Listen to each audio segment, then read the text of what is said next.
24 hours ago, Dan Lanning was the focus of everybody's coaching search hot board for Alabama, and he didn't belong on there. And when we went live last night, you notice conspicuous in his absence was any mention of Dan Lanning on our show.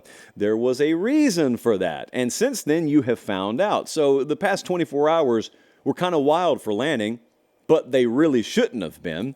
This time last night, there were reports that he was in Tuscaloosa, Alabama. They were never true. That's why we didn't discuss them. He was silent last night, which led to more speculation that there has to be something to it. People who actually did their jobs, people who actually did what we call worthwhile due diligence, sought out legit sources and found out you cannot confirm that Lanning's in Tuscaloosa, and there's a good reason for that. He was never in Tuscaloosa. Hadn't been there this week, last week, week before last. And then this morning, like Macho Man Randy Savage before him, Lanning didn't climb to the first or second rope. He climbed to the top rope, and he dropped the elbow on everyone.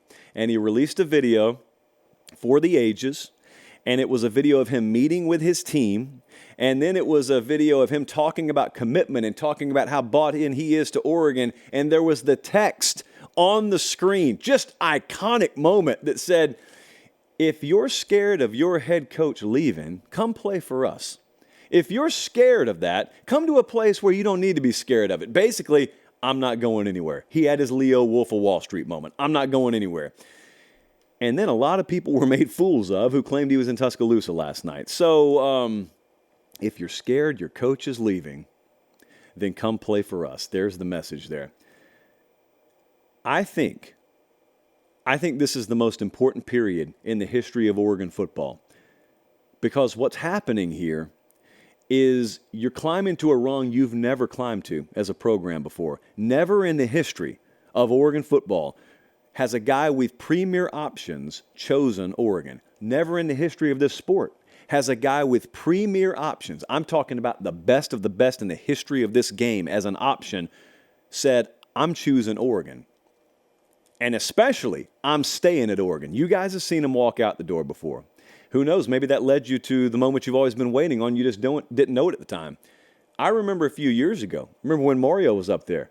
And Mario Cristobal, when he hit the exit door to go to Miami, it was kind of understandable. Miami's a unique situation, so it's not that he didn't love it there, but you know, when Mama calls, as Bear Bryant once famously said, you got to go home. So Mario goes home, but it left a lot of people there really dejected. It left a lot of people wondering, are we just always going to be a stepping stone of a program?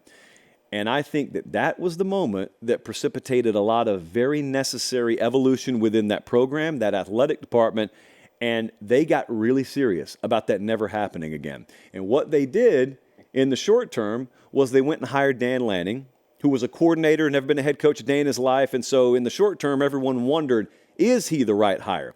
But in the immediacy and then long term, what they decided is we're going to leverage every ounce of what is Oregon to make the job of head coach here a unique proposition that you can't walk away from. And they have. Like everyone's always said, ooh, Oregon's got Nike. And Oregon finally looked in the mirror and said, you better believe we got Nike, and we're about to use it. They've done it in recruiting, but they've also now done it in retaining head coaching talent.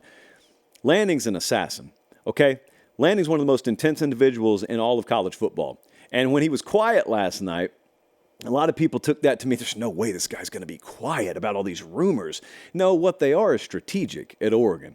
Like there is front-facing, there is forward-leaning in their messaging as pretty much any program out there. And so it made perfect sense when he didn't release a statement. He didn't have a press conference.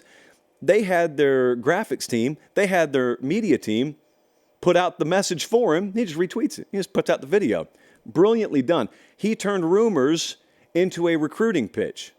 And probably the best one they've produced so far. And then he got the entire country, this show included, to echo it and to distribute it for him. Who's done that? Who's doing that right now? Well, someone in high demand. And Dan Lanning is in high demand. But I talked about him a second ago in the intensity. There's some people having a little fun at Oregon's expense right now because they went 0 for 2 against Washington this year.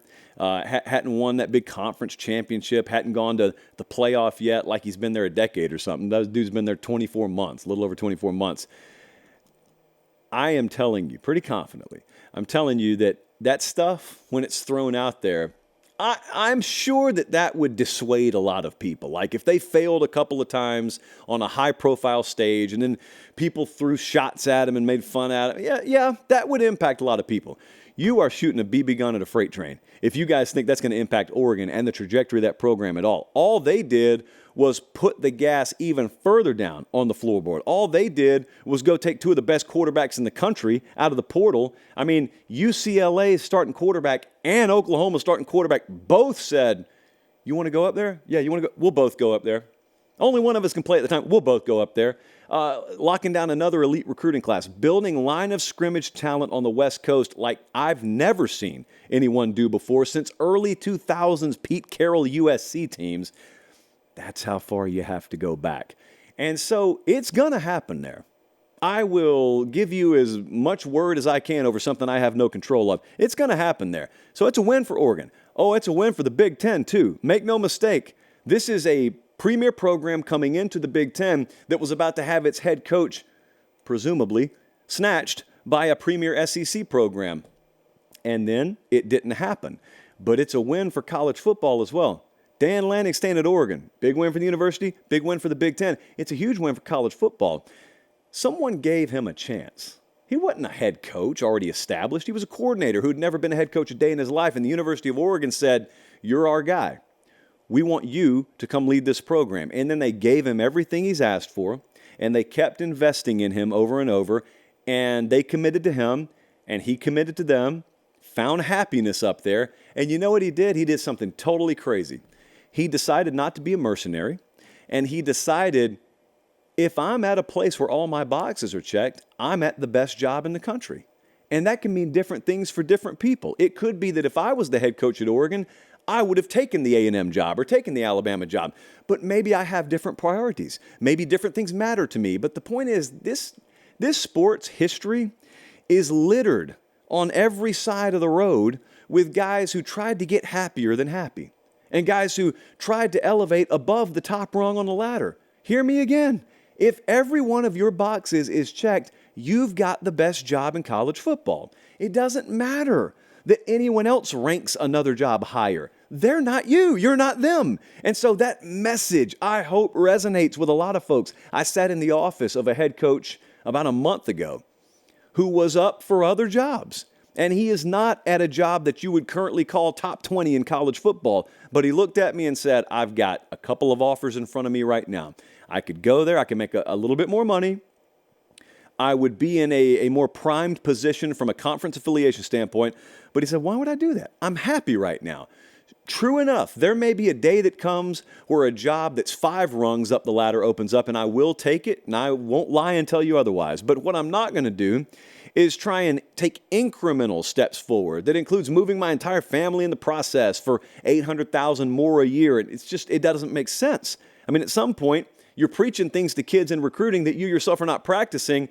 And hey, what a change for once in this sport. Maybe guys are thinking a little bit differently. I would consider that a win for college football.